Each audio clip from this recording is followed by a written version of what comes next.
G'day ladies and gents, and welcome back to Heliborne with Mags. So today we're not doing so much of a gameplay video here. What we're going to do is check out the test server for Heliborne and actually have a look at some of the stuff that is coming up in the next major patch. Now, some of this we have discussed not so long ago on an interview on the Run Down Under. Some of the stuff from that has been implemented in. So let's hit connect and see what's there. So, this is the main interface for Heliborne. Now, as you can see, most of this hasn't changed. The interface itself is due for an overhaul once the game comes out of alpha status. At the moment, JetCat is focusing primarily on the development of the gameplay, and that is where this new addition to the interface comes into place, the Squadron Tab. This is the deck building that was spoken about with Rain in the Run Down Under interview that I did a few months back. So let's quickly go into the Squadron tab and actually have a look. So for starters, we'll go through here, change squadron. So this is your first option. Hit the right hand side button and these are all of your preset squadrons. You have one for each side at each tier or generation of helicopters. Currently there are 4 generations of helicopters that are available. And you have the two sides. You have US and Soviet forces. So, 8 tabs total, and you can edit each and every single one of those completely to the way you want it done. So let's go through and edit Russia Tier 4. So this brings us through to the hangar. Now, a few things have changed here. For starters, they have animated the rotor blades, and all the rotor blades actually turn in the correct direction for each of the helicopters involved. So a little bit of animation just to increase the nicety of the hangar area, which is quite nice. I really like it. Now, you'll see we have 3 choppers up here on the left. These are the 3 helicopters that we are going to be taken into battle in the deck building. The helicopters at the bottom are all of the helicopters that are currently available at the generation that you have selected. So this is generation 4, this is all modern and new helicopters. So we've got the Mi-28 down here, Mi-28H, Mi-24VM, Ki-52 is already in our lineup. I love this thing, it is a lethal little machine. But anyways, top right hand corner we have a number with a star rating next to it. These are the points values for each of the helos in question. So this is how much they are worth as standard. Now at the moment, the deck building is still in the prototype phase, so nothing has been balanced. So everything is currently worth 11 points. Now you might ask, well, what about the Mi-8 up the corner? It's 13. This is where the point system changes around. As you already know, in Heliborne you have multiple armament options. Well, the more ordnance you take into battle, the more expensive the loadout will get. So you can see standard loadout will keep it at 11 points, much like everything else. 12 for the next step up, and 13 if you want to take an incredibly heavy loadout. But it does get even more interesting than that. The Mi-8 is capable of carrying 16 troopers on board and 4 man-pad soldiers for a total of 20. However, you will be able to take regular soldiers out of the Mi-8 and add additional man-pads in the long run. Each of these replacements, however, the standard troops are free, but each of the replacements will cost you an additional 3 points, and in total your squadron cannot exceed 70. So you can work out a balance of customization for each helo, and there will be in the future additional troops that will do other roles. For example, there will be, I believe the last one that was mentioned to me was a mortar trooper that will be able to be deployed on the outskirts of a village, and it will automatically start attacking the village independent of the helo that dropped it. Now I believe this is only one of multiple troop types that are planned. Each one will have their own points cost, and depending on which combination of troops you choose to select will vary the cost of the helicopter even more. And as I said, the maximum cost of your squadron can only be 70 points. So you have to split this between all 3 helos and work out what you want to do. If you want to take a heavy logistics loadout, you might have to run with 1 standard helicopter and only have 2 that have expenditure on them, for example. 3 helos at maximum you can have selected, and each helo can be customized to your own choices. Now there is one more thing you can do here. Name your squadron whatever you want, and you have one hell of a box to type it into. There is plenty of space to put it in, so if you want to create an historical squadron or actually role play out your squadrons, that is entirely up to you. You'll have plenty of room to name what you want in there. So this is all in place. Now there was one thing that I've been given permission to talk about that isn't in place but is planned to go in, and hopefully will, providing nothing goes wrong. And this is something that I actually have had asked, so I'm glad I can actually answer this one. skins. Now, JetCat is going to allow you to skin these helicopters in the long run, and this is hardly surprising. Pretty much every aviation game on the market of any kind allows you to change the skins on the helos or on the aircraft. So this isn't really a big thing, but what JetCat is trying to do, and there is no guarantees that they will be able to do this at this time, but this is what they are trying to do, and they think it is possible, is to integrate the skin system with the Steam Workshop. Now, if they can get that to work correctly, while you will be able to skin helicopters, and you will be able to select a skin, you won't be the only one that sees it. Everybody that goes into a match against you will also be able to see that skin. So you will be able to set up custom skin groups for squadrons, for example, to make your squadrons all uniform in their camouflage, or whatever you wish. You'll be able to make a really cool anime skin if you're inclined that way. I've never been truly a fan of those, but if somebody wanted to make one of those, you would show it off when you flew into battle. People would be able to see that. Now, this does mean that if this was to go into place, so there would be some moderation in regards to how the skin is done, so nobody puts a giant penis up the side of the helicopter. There will obviously be ramifications of attempting to do that, but don't abuse the system. That is what JetCat is working on for the moment, so that your skins aren't just visible to you, your skins will be visible to everybody. So, this is the first iteration of the deck building. Now, it's not complete yet, obviously it needs some rebalancing. None of the helos will be at 11 points in the long run. This is just the first test for it, and will be available in the next patch for you to play around with. But that's not all that's going into the next patch.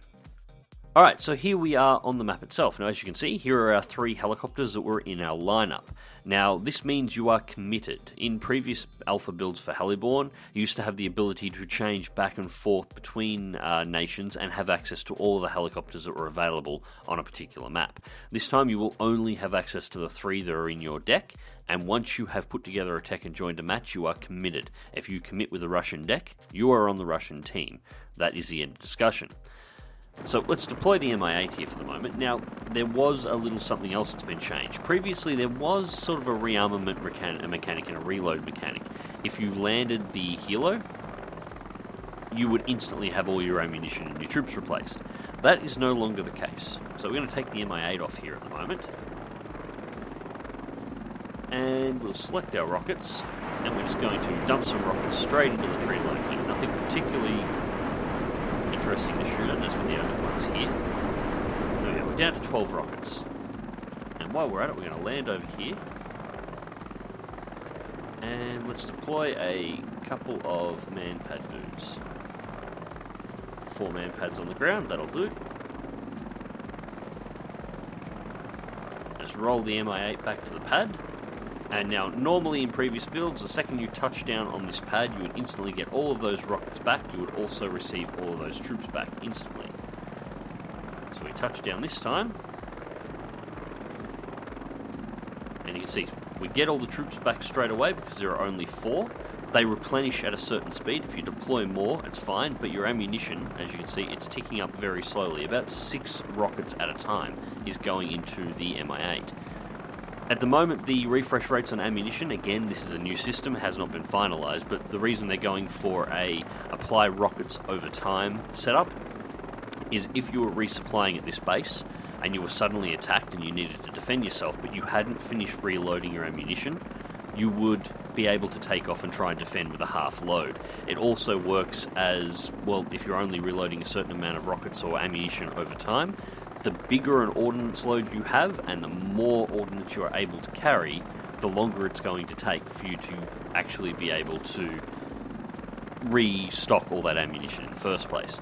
So that works out nicely. Now, there is one more thing here. We're going to hopefully try and get a bit of a hard landing. It's not really hard enough, but that'll do. If I hit G now, it exits out, and as you can see, I've got a repair timer, 8 seconds repairing. That helicopter is not available. A fully destroyed helicopter's repair time is between 1:40 and 2 minutes. So if you lose a helo now, you have to wait before it's available again and deploy something different. Now, the second part of that is there is now actually a reason to bring your helos home. In the past, because there was no respawn timer and there was no way to repair your helo if it took damage.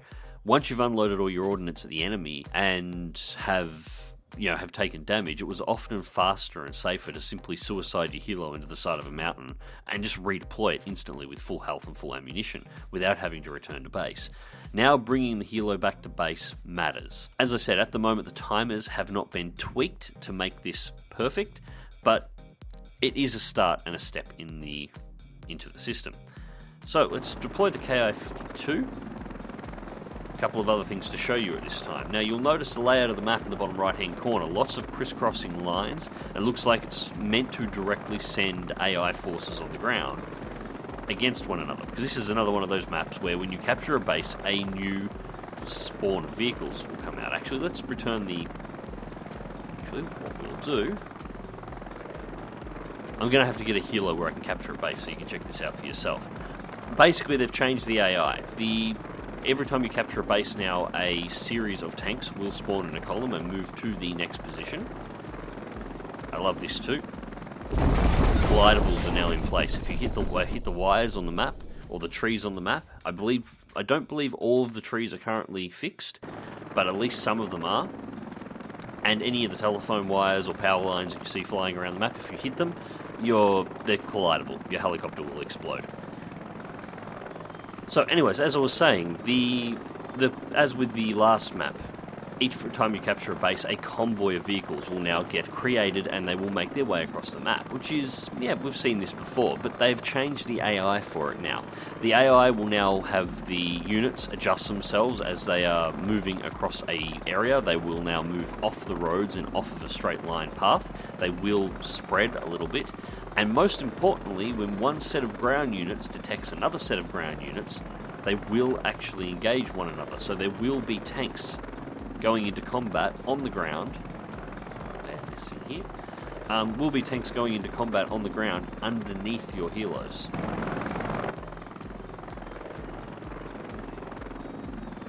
So troops out. And they will now capture this base. Now if we head back to our first base, we will see the new convoys spawn. And there is also a whole new host of models for the different vehicles as well. So if we get it in nice and low over here, we'll be able to check out some of the new models, at least for the Russian side. The American side has Abrams and a few other common vehicles to US military. And here are the Soviet lineup. Now I think that's a T-90 up front. I could be mistaken on that, but I think it's a T-90. The models on these ground units are actually quite detailed, so I'm actually hoping that JetCat will start using them more often. I would like to see tank and vehicle battles happening in the middle of the areas that I'm flying around with the helo. But I can understand mechanics first, development of more visually interesting changes and additions to the battlefield just for the environment's sake at a later date, once the game is probably in beta.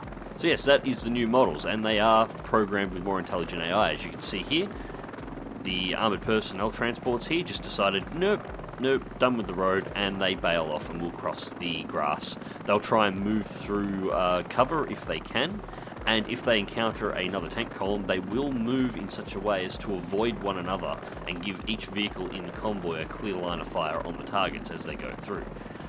My talks with Rain, apparently they are trying to work on an even more advanced AI than this, where they'll have a larger ranging area, so we should start getting at least basic tank battles across the capture zones, or in the vicinity of the capture zones, on a more common basis. So that has been pretty much everything that's going on at the moment. The Kosovo map is a nice big one. It looks like it's an interesting design. Deck building is now in, more advanced AI on the ground units, more customization options becoming available for the helos. It's all looking great for Heliborne so far. Now, of course, all of this is on top of standard back-end changes where they've been improving hit detection, they've been tweaking around with the damage done by both AI and by player units, machine guns, missiles, whatever weapon systems happen to be available, AI accuracy, as well as a massive number of other tweaks and changes. So far, pretty happy with how Heliborne looks, and I'm looking forward to this patch going live so I can play with you all on it. Now, I am hoping to be able to give away a couple of copies of Heliborne in the very near future, so stay tuned for the next Heliborne video. Hopefully there'll be details of that in there. I'm also hoping to do a Heliborne flyout with my subscribers in the very near future. So if you have a copy of Heliborne already, let me know in the comment section below so I can work out exactly how many people will be coming, and hopefully we can have ourselves a bit of fun with that. Until next time, ladies and gents, click like if you do, subscribe if you want to see more, fly smart, fly safe, and I'll catch you in the skies.